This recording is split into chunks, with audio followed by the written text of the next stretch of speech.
गोड़ लगतनी समाचार बटुए कुरान सराय से बड़ा खबर आ रहल बटुए। भाई गईल जेल तो मेहरारुए के लगा दिहलस ठिकाना। जी हाँ, बड़ा खबर आ रहल बटुए कुरान सराय थाना क्षेत्र से। जी हाँ, कुरान सराय थाना क्षेत्र के मठिया टोला, जी हाँ, गांव के नाम मठिया टोला बतावल जा रहल बा, जहाँ महादलित बस्ती में सीताराम मुसहर जेकर नाम बतावल जा रहल बा, अपन मेहरारू शिव कुमारी देवी के जहर दे के मुआ देले बाड़े। जी हाँ, ऐसन मामला आइल बा जेकरा के सुन के रुआ गनगना जाई।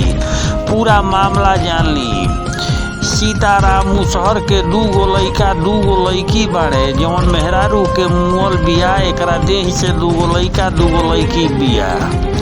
ई दू बियाह कइले बाड़े। ई मेहरारू पहिल की मेहरारू हिया जवन मरल बिया। जवन जानकारी मिल रहल बा, 2 दिन पहिले सीताराम मुसहर के भाई गीगा मुसहर दारू पियले रहन।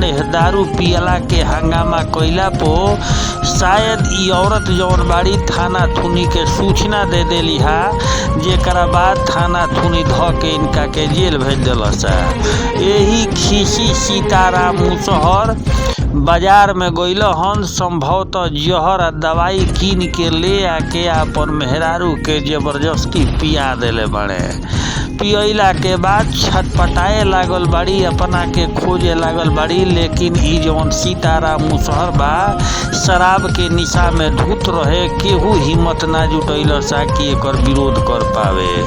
अंततः गतवा छटपटा के जवन बाड़ी सीताराम मुसहर के मेहरारू तवन दुनिया के छोड़ गईली है। जेकरा बाद आनन फानन में लोग पुलिस के सूचना कइल हा। कुरान सराय थाना के पुलिस मौका पे पहुंचल बिया।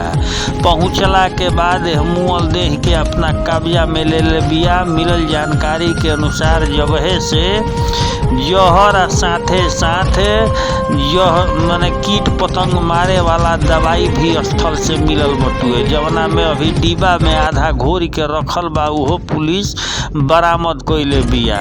जवन जानकारी मिल रहल बा, सीताराम मुसहर अभी फरार चल रहल बटुए। अभी पुलिस गिरफ्त में ही नइखे आइल, लेकिन बड़ा खबर बटुए।